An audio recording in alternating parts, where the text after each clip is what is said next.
I'm Doug218. What's going on? Welcome back. We are here recapping Big Brother Canada Season 9. It has returned. And what a season we've had so far this week. Well, see, we decided it airs 3 times a week, as you know, but we are doing week after week recaps or roundups. So we are recapping week 1 of Big Brother Canada Season 9. Now, if you guys recall, last year Big Brother actually had to stop production about 3 weeks in because the start of the pandemic. It just basically exploded. Everything got shut down by March 15th. Oh, did it ever, eh? And really, a lot of it hasn't opened again. Yeah, Almost a year later. So here we are, almost in the same position we were last year. So, but they actually had to stop production, so everybody went home and all that sort of thing. So they weren't sure if it was going to come back. They figured it would, but didn't know how it would come back. So basically, they've kind of followed, I think, the American Big Brother's lead, and everybody was quarantined for 2 weeks and all that sort of thing. So they have returned. And what's interesting is when they went into the house is the exact same set as last year. It's a new cast, but it's the exact same set, except it's overgrown. Because apparently it was abandoned last year. And Mother Nature has reclaimed it. So it's got like vines and trees and all that everywhere. The greenage has run amok. It's pretty funny. So, one thing that's different is it's a new cast. So, and something else that they've never done before. This is true. This year, it is being played, at least for the first few weeks, in teams. So we have 2 teams. One team Defender, and we have Team Destiny. So before the show started, Canada had been voting on who they wanted as team captains. Yes. They picked Tina and Kiefer as team captains. Kiefer is the leader of Team Defender, and Tina is the leader of Team Destiny. So they came out on stage first. Yeah. And they talked to Arissa, and she said, okay, you guys are going to go in. You're going to get to watch the other house guests come in. Right. But you won't hear them. You won't hear them. So they're going to have to try and make an informed decision just on sight of who they want on their team. It's funny when they first came in, they're like, are these all models? Yeah. The first thing out of Kiefer, these are some beautiful people, man. They're like all models, you know. Well, you have an influencer, and there's a cop, and there's a mom, and, you know, I mean, they're all pretty, you know, in shape, and there's some good-looking people, you know. Yeah, there's some beautiful people on the show. And the one thing what's interesting is they're saying it is the most diverse cast. This is true. Big Brother Canada's ever had. This is very true. So you've got Kiefer, who's First Nation. He's from Haida Gwaii. You have Julie, who's, I'm not sure if she ever actually said what her background is, but I know she's Asian, but I don't know what nationality her actual background is. I don't think she said. I don't remember her saying it. You know, and then you've got Latoya, Braden, I'm going to murder his name. I think his name's Treshawn. Forgive me if I've said it wrong. And one other one who are black. I can't remember. Sorry. Bear in mind, this is a weekly. And you got like, what, 16 house guests? So there's a lot. To remember them all. But it actually is a pretty diverse cast, which is nice to see. And you actually have 4 LGBTQ members, which is, I think, the most we've ever had. Exactly. Julie is transgender. Latoya is bisexual. Josh is, and the other 2 are, Braden, I believe, and Josh are gay. So that's interesting. And they actually had a good conversation. Talking about their coming out stories. Talking about the coming out stories. So that was interesting. So they, Kiefer says to Tina, he goes, hey, Because they're in the small little room, like the game room, so that the others don't even know they're there. Yeah. So they're coming in groups of 4. Yeah. Kiefer says to her, "Let's do boy girl," and she's like, "Not happening." Boy against girl, and she's like, "No, not happening." That never really works anyway. No. So. Except in other reality shows, but that's a different show. That's a different reality show. So they all watch them come in, and, they're getting to know each other and all that. And they actually, because normally they're able to go and pick what bedroom they want to sleep in. That's something that's different too. Teams will sleep in the same bedrooms. Yeah. So with each other, so all the bedrooms were locked, so they couldn't even go there. So they're wondering right from the get-go what's going on. So they all come to their meeting and all that kind of stuff. So then, of course, Arissa comes around and tells them a premise that they were going to be playing in teams. And then they say Canada had been voting and who their team leader was. And out comes Kiefer and Tina. So then it's like a schoolyard pick. Yeah. And it's funny because Tina's team is blue, Destiny's blue, and Defender is red. So Kiefer had like a red... kind of like a painter thing, kind of smock thing. or whatever. So and Tina was blue. So they schoolyard picked who they wanted on their teams. So and they will play in these teams at least for 2-3 weeks. Yeah, we'll see. Probably about 3 weeks, I would say, and then that'll probably be the end of that twist. But and the captains say the team's lost. The captains are exempt; they cannot be nominated, but the rest of the team can't. So, like, the first challenge, the first week, there's no HOH and no veto. So, the winning team, the whole team's safe from the week. The losing team, except for the team captain, everybody else is up for elimination. But even the nominees can vote for who they want out. Yeah, wow. Which makes sense. There's about 4 or 5 of them per team. Yeah. So I guess you can't just have 5 or 6 on one side voting. So they're able to vote. So the first actual challenge, it's something that they've kind of done before. Mm-hmm. They're up on like a platform, and they've got these buckets that they have to hold up that are filled with water. And then, of course, if the water gets too heavy and they drop the bucket, it'll go into like another vat of water. What's different is the team captains are sitting off to the side. Now, every time this alarm goes off, they can fill up the other team's buckets. They had different strategies. Yeah.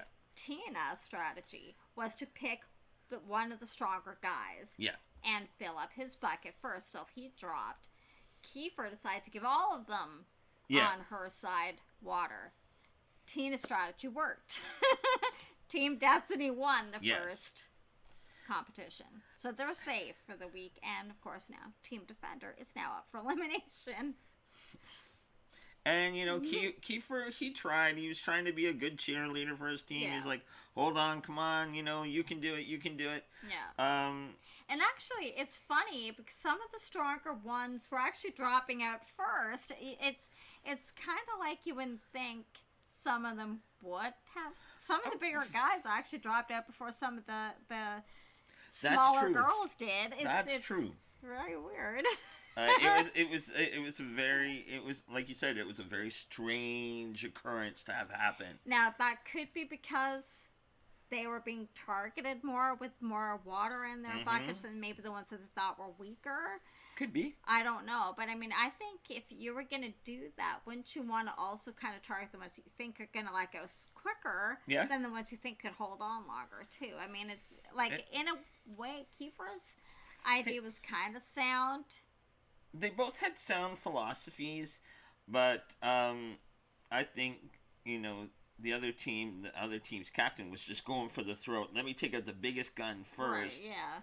And then just kind of do that cascade down. Yeah. Where Kiefer's like, I'm just going to brutalize. Hit them all. I'm just going to brutalize all of them. At once. So in that sense, your stronger guys or girls, for that matter, are going to have less to hold on to than the other team is. So in that sense, you're taking out your bigger threats right away. Yeah. And whereas he's kind of equalizing it. Yeah. So So they're all suffering. Well, yeah, they're all suffering, but the ones that can hold more are going to be able to, because you're equalizing the weights. Mm-hmm. So it's not going to be as hard on them as it will on the other team. So in that sense, Tina's strategy kind of worked better. Yeah. In that way, so. And sometimes, in this game, you need to strike first blood and kind of set a precedent for your team. Right. And, and that's what she did. Bravo for that. So, we get... They lost. So now they're up for elimination. Team Defender is. And they had a night of slop. Well, yeah, basically the winners got a nice gourmet meal, and the losers had to eat slop for one night. Just one. This week, for one night.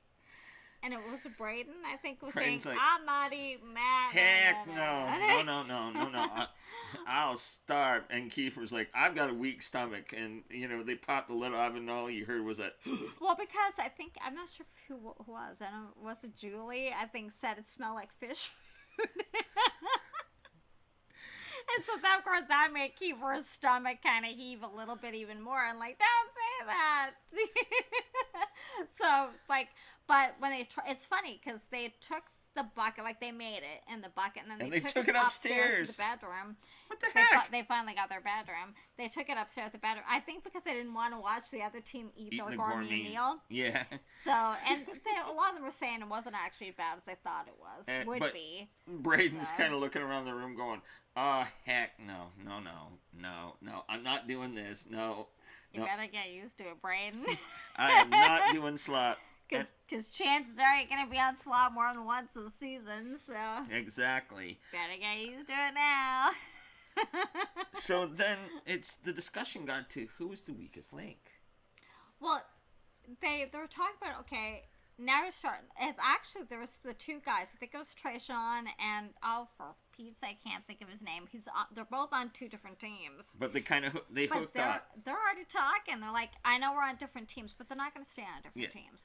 And so they kind of want to work together. Mm-hmm. So there's a 3-strong trio already has kind of formed with LaToya, I think Trayshawn, and whatever his name is. We'll have to get back to you on that. I want to say Braden, but it's not Braden. I can't think of the name. But they're all kind of been chatting, and they've been talking about who they think that they should target. Now, initially, they thought of Josh, because they thought he was kind of the weaker link on the other team. And LaToya says she thinks Julie is, because she didn't really trust her, and the fact that she thinks she can't keep her mouth shut. Well, she kind of proves she can't keep her mouth shut. Good God. So, it's funny, you're starting to kind of see that a little bit. And then you've got Tina, I think her name's Beth, and another girl. They seem to be getting along really well too. And the lady with the pink hair. She got pink hair. Oh my god, I can't think of her name right now. But she got pink. They're all talking. She's taking a shower.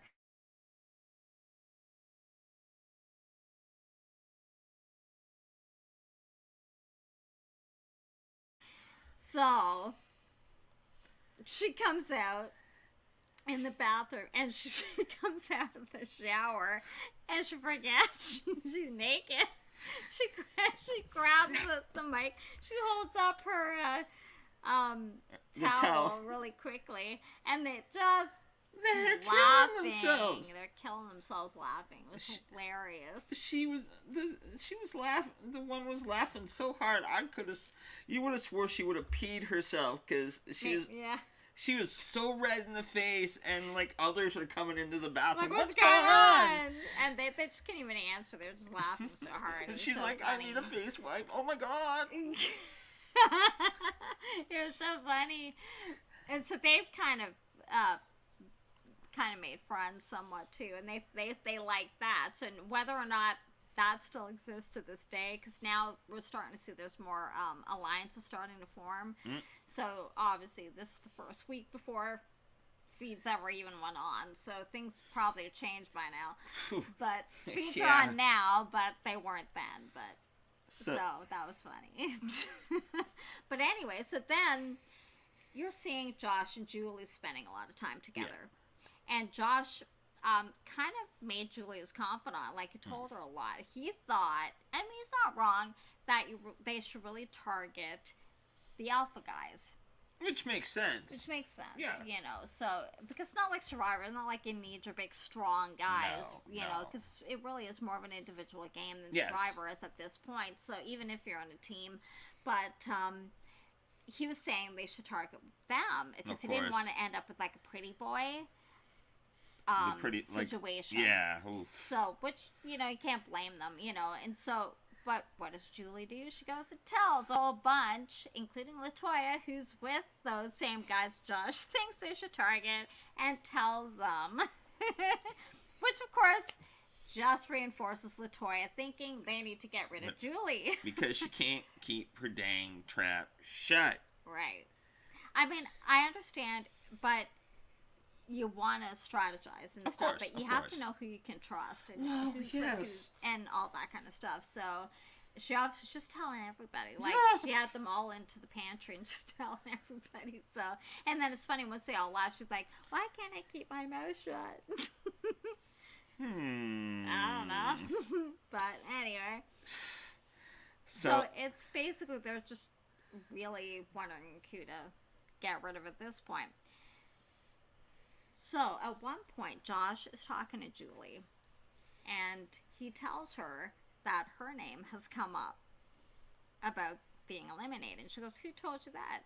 And he said, "Well, LaToya." So, what's she do? She goes right to LaToya and confronts her on it. And LaToya's like, "We ain't doing this." LaToya's like, "I'm not talking to you. We're not talking about this right now. I'm going to go to the hot tub. I'm not talking to you about this," and all that. And so Julie's like, "What? Do you think I'm attacking you?" And she's like, "No, I'm just not going to talk about this right now." And so she just watched. She left and went to the hot tub. And that's a good sign to show you that, you're in the crosshairs. You're being targeted. Yeah. When they won't talk to you and they walk away, it's a pretty good bet. You're done. Yeah, it's pretty safe bet that For sure. You're probably being targeted. So, on the night of eviction, obviously something has changed between Julie and Josh. They don't seem to be as friendly as they were through the rest of the week. Now, we didn't see it because, again, the feeds didn't come on until after the first eviction night, so we don't know what actually happened. But they were icy with each other. And now they seem to be targeting each other, which they weren't at first. So we don't know really what happened, but because they didn't show it on the show either. No. So, but they asked who you think is the weakest. Yes. On your team, and Julie said Josh. Josh said Julie. So, and actually a lot of them I think said Julie or Josh on that team. It seemed pretty even. Like they both were equally thought of being the weakest link. Right. You know, and that's kind of. I don't know. That's kind of rough to hear. You know, you've only been in a couple days, kind of deal. Maybe a week by finale night, yeah. And you know, your team are already going, "Yeah, you two suck," you know. Well, see, I don't know if they dislike them. I think they just think that they may be the weakest link, and you know, I mean, Josh seems to be somewhat emotional player, and I think Julie just doesn't. Julie kind of is just at everybody. She even said it herself. Julie is Julie. So I mean, of course, that can be detrimental to not only her game but to someone else's game too, right? So, so basically, they went into the vote, and there's no live audience this year, obviously. So it was basically 2 to. 12 to 2 vote. 12 to 2 vote, and it ended up being Julie who got eliminated. So, and the first thing, not really a surprise. The first thing Arisa asked her, "What happened? What happened?" And Julie's like, "My game was a mess." Well, I think she knew. I mean, I think she knew very early on she was already making mistakes. Yeah, she blew her own game up. So, and that's basically like what she more or less said to Arisa too. So, that it's really her own fault. Yeah. That she was sitting there. But it was nice to see a young person like Julie representing transgender. She's an influencer too. She's a social influencer from Vancouver, so it was nice to see the Asian community represented in Julie, and representing the transgender community. So, I wish she could have stayed longer, but she shot herself in the foot. Yeah, she might have been an interesting player. Yeah. You know, I think if she hadn't shot herself in the foot, you know, it would have been interesting to see. How she played, you know, maybe if she hadn't, you know, she could have learned not to maybe open her mouth so much. You know, I don't know. It would have been interesting to see, but, you know. And I think that might be it is what it is. And that's got to be a valuable lesson. You got to know when to keep quiet and know when to share information. And there you go. And to who. And to who. But I guess, see, that's the problem with the beginning of the game is...